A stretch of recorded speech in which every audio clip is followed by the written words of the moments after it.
Hello dear students, good morning all of you. आप लोग कैसे हैं? हमें उम्मीद है आप लोग स्वस्थ होंगे, मस्त होंगे, अपने बोर्ड के एग्जामिनेशन में व्यस्त होंगे। डियर फ्रेंड, हमें उम्मीद है कि आप लोग अपने पढ़ाई में एकदम तत्पर होंगे, जिससे कि आपके बोर्ड एग्जामिनेशन में ज़्यादा मार्क्स आए। डियर फ्रेंड, आज इसी क्रम में आपकी हेल्प के लिए, मदद के लिए मैंने यहाँ कुछ महत्वपूर्ण रिएक्शन लिया है, जो कि पहले अध्याय का है, विज्ञान कक्षा 10 रासायनिक अभिक्रियाएं एवं रासायनिक समीकरण। तो बहुत ही महत्वपूर्ण है, ठीक है ना। इसमें से कम आपका 4-5 नंबर तो फंस ही जाएगा, कितनों कम तो 4 नंबर मिल जाएगा, ठीक है ना। तो हम आपको बड़े ही आसानी से बताने वाले हैं और आप कहीं मत जाइएगा, शुरू से अंत तक देखिएगा और आपके समझ में आएगा। इसके पहले मैं अम्ल क्षार एवं लवण चैप्टर का वीडियो बना के अपलोड कर चुका हूं, जिसका लिंक मैं इस वीडियो के डिस्क्रिप्शन में डाल दूंगा, आप वहां से देख सकते हैं। चलिए आइए सीधे क्वेश्चन पे आते हैं। दिया है निम्न अभिक्रियाओं का प्रकार लिखिए, ठीक है ना। तो देखो यहाँ क्या दिया है, अब आप थोड़ा सा ट्रिक समझो। कब वियोजन कहेंगे, कब उत्क्रमणीय कहेंगे। अगर तीर लगा है और तीर के ऊपर कोई सिंबल नहीं है तो इसे हम क्या कहेंगे, उत्क्रमणीय। क्या कहेंगे, उत्क्रमणीय अभिक्रिया। थोड़ा मोटी मोटी बातें हैं जो दिमाग में अगर आप बैठा लेंगे, फिट कर लेंगे तो गलती नहीं होगी, ठीक है। अगर इसी तरह का तीर लगा है और उस पर ऐसे डेल्टा, तो डेल्टा का मतलब होता है गर्म करना, ठीक है ना। डेल्टा बनाया है या डेल्टा का मतलब होता है गर्म करना, या लिख दिया है गर्म करने पर, तो इसको हम क्या कहेंगे, तो इसको हम बोलेंगे उष्मीय वियोजन। क्या बोलेंगे, उष्मीय वियोजन अभिक्रिया, ठीक है ना। क्या बोलेंगे, उष्मीय वियोजन अभिक्रिया, ठीक है ना। समझ में आ गई बात कि नहीं समझ में आई? बस ये इतना आपके थोड़ा सा दिमाग में रखना होगा, ठीक है ना। अगर इस तरह का चिन्ह बनाया है, ठीक है, तो इसको क्या बोलेंगे, तो इसको आप अनुत्क्रमणीय अभिक्रिया बोलेंगे। कब बोलेंगे, जो क्रिया एक ही दिशा में संभव होती है, फिर कोई दूसरा नया उत्पाद नहीं बनता है। जैसे मान लो हमने ले लिया 2KClO3 पोटेशियम क्लोरेट, तो ये क्या बना, 2KCl बना प्लस 3O2 बना। तो अब ऑक्सीजन गैस निकल जाएगा ना, तो फिर ये इससे मिलेगा कहाँ, और जब मिलेगा नहीं तो बनेगा नहीं, ठीक है। और तब इसे हम बोलेंगे अनुत्क्रमणीय अभिक्रिया। अब अगर इसी पर डेल्टा का चिन्ह लगा देगा तो इसे क्या बोलेंगे, उष्मीय अपघटन। अगर अपघटन की क्रिया या विखंडन की क्रिया, ठीक है ना, उष्मा के प्रभाव में संपन्न होगी तो उष्मीय विखंडन या अपघटन कहलाएगा।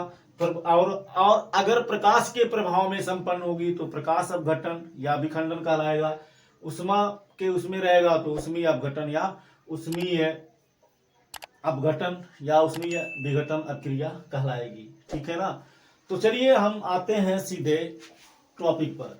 तो यहां देखो इसी तरह का चिन्ह बनाया है, ऊपर कुछ लिखा नहीं है, तो ये उत्क्रमणीय अभिक्रिया होगी। उत्क्रमणीय अभिक्रिया का मतलब ऐसी अभिक्रिया जो दोनों दिशाओं में चलती है, यानी अग्र अभिक्रिया का दर बराबर होता है पश्च अभिक्रिया के, ठीक है ना। पश्च अभिक्रिया का दर इज इक्वल टू अग्र अभिक्रिया का दर, अग्र अभिक्रिया का दर इज इक्वल टू पश्च अभिक्रिया का दर। तो इसे हम क्या बोलेंगे, उत्क्रमणीय अभिक्रिया। तो इसके आगे हम इसका नाम लिख देंगे उत्क्रमणीय अभिक्रिया, ठीक है ना। राइट, समझ में आ गया। चलिए बहुत अच्छी बात है। सेकेंड नंबर में दिया है, ये भी देखिए उसी तरह से है, तो इसका भी वही नाम हो जाएगा उत्क्रमणीय अभिक्रिया। उत्क्रमणीय अभिक्रिया, ठीक है ना। ये भी वैसे ही सिंबल है, ठीक है ना। अब ये देखो ये क्या है, ये क्या है, देखो जब ये देखो Cl2 है, नहीं तो आप D2 पढ़ लेंगे, थोड़ा लिखने में गड़बड़ी है। Cl2 है ना। तो देखो जब 2 या 2 से अधिक मिले और मिलने के बाद केवल एक ही उत्पाद बनाए तो उनको योगात्मक अभिक्रिया कहते हैं। जैसे मान लो A प्लस B मिला, सिर्फ C बना, तो ये क्या हो गया, ये मिला तो 2 ठू बना, 1 ठू तो ये योगात्मक हो गया, या A plus B plus C 3 ठू मिल गया, एक का उत्पाद बन रहा है, तो उसे हम क्या बोलेंगे, योगात्मक अभिक्रिया। तो यहाँ 2 लोग मिल रहे हैं, सिर्फ एक बन रहा है, तो इसका नाम क्या होगा, योगात्मक अभिक्रिया। क्या होगा, योगात्मक अभिक्रिया, ठीक है ना। अब देखो इसमें क्या है, इसमें Zn plus H2SO4 formation of ZnSO4 plus H2, इसका क्या नाम होगा? देखो अगर मान लो AB है और C इससे क्रिया करके, ठीक है ना, C इससे क्रिया करके BC बना ले और A को बाहर निकाल दे, ठीक है ना, मतलब A की जगह पर C आ जाए और A कहाँ चला जाए? बाहर। तो ऐसी अभिक्रिया को प्रतिस्थापन अभिक्रिया या विस्थापन अभिक्रिया कहते हैं, ठीक है ना। तो यहाँ आप देख सकते हैं, यहाँ H2 के जगह पर क्या आ गया? Zn आ गया है और H2 कहाँ हो गया है? बाहर। तो Zn H2 के जगह पे Zn आ गया और H2 हो गया बाहर। तो ये कौन सी अभिक्रिया होगी? ये होगा प्रतिस्थापन अभिक्रिया या विस्थापन अभिक्रिया, ठीक है ना। प्रतिस्थापन अभिक्रिया कहिए या विस्थापन अभिक्रिया कहिए। अब यहाँ देखो ये क्या हो रहा है, ये क्या हो रहा है, ये देखो यहाँ ये टूट रहा है, ठीक है ना। ये अभिकारक है, उत्पाद द्विठु बन रहा है। कहने का मतलब है अगर कोई अभिकारक A है और ये टूट करके B प्लस C बनाए तो इसको क्या बोलेंगे? इसको अपघटन अभिक्रिया बोलेंगे। क्या बोलेंगे? अपघटन अभिक्रिया। क्या बोलेंगे?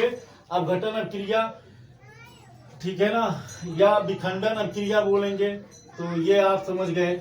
अब इसके बाद में दिया है BaCl2 प्लस Na2SO4 बराबर BaSO4 प्लस 2NaCl दिया। ये कौन सी अभिक्रिया है? अच्छा देखो, इसको अगर आप समझना चाहते हैं ऐसे समझिए, AB प्लस CD दिया है, बाद में क्या हो कि BC बन जाए। क्या बन जाए? BC बन जाए और इधर AD बन जाए। कहने का मतलब है जिसमें परमाणु के जो आयन, यौगिक के जो आयन होते हैं परस्पर अदला बदली कर ले, ठीक है ना, तो उसे हम बोलते हैं उभय अपघटन अभिक्रिया या द्विविस्थापन अभिक्रिया। तो यहाँ आप देख सकते हैं, यहाँ आप देख सकते हैं SO4 के साथ कौन आ गया? Ba, ठीक है ना। SO4 Na के साथ था, अभिक्रिया के बाद क्या बन गया? बेरियम सल्फेट बन गया। यहाँ ये बेरियम क्लोराइड था और अभिक्रिया के बाद सोडियम क्लोराइड, तो यहाँ ये क्या हो गया? अदला बदली हो गया।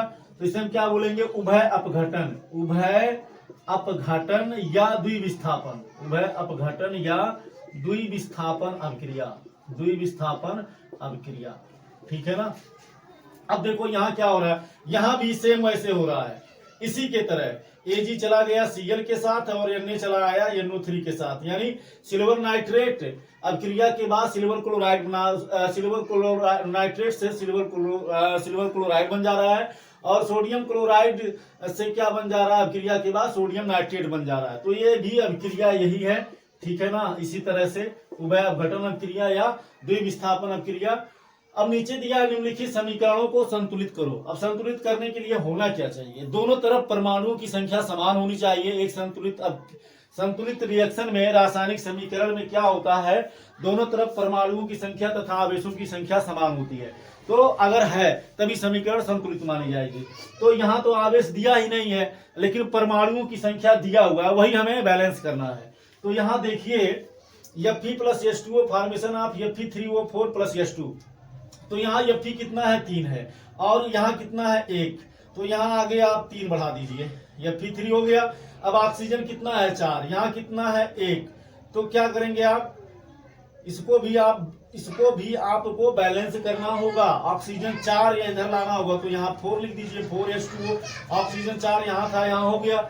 अब यहाँ हाइड्रोजन कितना हो गया? 8 और यहाँ सिर्फ 2 है, तो यहाँ आगे आप 4 लिख दो, 4H2। समीकरण क्या हो गया? बैलेंस हो गया। चलिए यहाँ आते हैं, यहाँ कार्बन कितना है? 6। यहाँ कितना है? 1। तो यहाँ आगे आप 6 बढ़ा दो, ठीक है ना। अब देखो हाइड्रोजन कितना है? यहाँ 12 है। कितना है? 12 है। और यहाँ कितना है? यहाँ सिर्फ 2 है, ठीक है ना। तो इसे बैलेंस करने के लिए क्या करना पड़ेगा? यहाँ आप 12, यहाँ आप 6 लिख दो, तो 6 दूनी 12 हाइड्रोजन का हो गया। अच्छा देखो अभी आप हाइड्रोजन यहाँ भी है, तो ये इसको करने के लिए यहाँ 12 कर दो, ठीक है ना। क्या कर दो? 12। तो हाइड्रोजन यहाँ 24 हो गया। यहाँ हाइड्रोजन 12 है, यहाँ 2 है, तो यहाँ भी आप 6 कर दो, तो 6 दूनी 12, 12 यहाँ हो गया, 12 यहाँ हो गया, कितना हो गया? 24 हो गया। और हाइड्रोजन 12 दूनी 24 इधर हो गया, ठीक है ना। इसके बाद में क्या हो गया? इसके बाद में आपका अब ऑक्सीजन देख लेते हैं। ऑक्सीजन यहाँ कितना है? 12। ऑक्सीजन यहाँ कितना है? 12। तो 12 यहाँ, 12 यहाँ, 6 दूनी 12 और 12 ये कितना हो गया? 24। तो 6 ऑक्सीजन यहाँ है, 12 ऑक्सीजन यहाँ है, तो 12 6 18। तो यहाँ आप 6 लिख दो, 18 6 24। ये भी क्या हो गया? बैलेंस हो गया। अब यहाँ देखो यहाँ पर NO3 कितना है, यहाँ नाइट्रोजन 2 है और यहाँ नाइट्रोजन सिर्फ 1 है, तो यहाँ आगे 2 बढ़ा दो, ठीक है ना। नाइट्रोजन 2 हो गया, बैलेंस हो गया। अब ऑक्सीजन कितना है, 2 3 6, तो 2 दूनी 4 यहाँ है, 2 यहाँ है, 4 दूनी 6, ठीक है ना। एक ये यहाँ आ गया, तो कितना हो गया, 7 हो गया। कितना हो गया, 7 हो गया, ठीक है ना। अब देखो ये बैलेंस नहीं है, यहाँ नाइट्रोजन कितना है, 2 है, तो यहाँ भी 2 हो गया। अब ऑक्सीजन कितना है, 3 दूनी 6 है, और ऑक्सीजन यहाँ कितना है, 2 दूनी 4, 2 6 है, और एक यहाँ है, 7 हो गया। तो यहाँ क्या करो, यहाँ अगर 2 लिख देते हैं 2PbNO3, तो यहाँ आगे आप 2 बढ़ा दो, ठीक है ना। अब यहाँ कितना हो गया ऑक्सीजन, 3 दूनी 6 दूनी 12, कितना हो गया, Pb यहाँ 2 है, Pb यहाँ 2 हो गया। नाइट्रोजन कितना हो गया, 2 दूनी 4 हो गया, तो यहाँ आप 4 बढ़ा दो, कितना बढ़ा दो, 4 बढ़ा दो। नाइट्रोजन 2 यहाँ, और 2 दूनी 4, तो 4 नाइट्रोजन हो गया। Pb 2 था, Pb भी 2 हो गया। अब ऑक्सीजन कितना हो गया, ऑक्सीजन हो गया 2 3 6 दूनी 12, तो 2 यहाँ है और 4 दूनी 8, 8 और 2 ये 10, और 2 यहाँ है 12, हो गया, बैलेंस हो गया, ठीक है। अब यहाँ आइए, यहाँ NO3 का 2 है, 2 है, और यहाँ सिर्फ 1 2 है, तो यहाँ आगे आप 2 बढ़ा दो, ठीक है। तो NO3 यहाँ 2 था और 2 यहाँ हो गया, ठीक है। अब देखो आप यहाँ कैल्शियम कितना था, 1 था, तो कैल्शियम भी 1 है। अब हाइड्रोजन कितना है, 2 यहाँ है, 2 यहाँ है, 4 है, तो हाइड्रोजन यहाँ सिर्फ 2 है, तो यहाँ आप आगे 2 बढ़ा दो, 2 दूनी 4 हो गया। ऑक्सीजन कितना है, 3 दूनी 6 यहाँ है, और 2 यहाँ है, 8 है, तो 3 दूनी 6 यहाँ है, 2 यहाँ है, 8 है। समीकरण क्या हो गया, बैलेंस हो गया।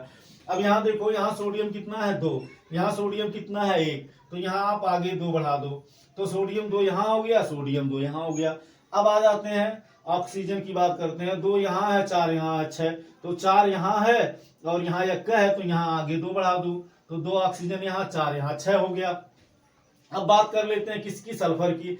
सल्फर 1 है, सल्फर 1 है। हाइड्रोजन की बात कर लेते हैं, 2 यहाँ है, 2 यहाँ है, 4, तो 2 दूनी 4।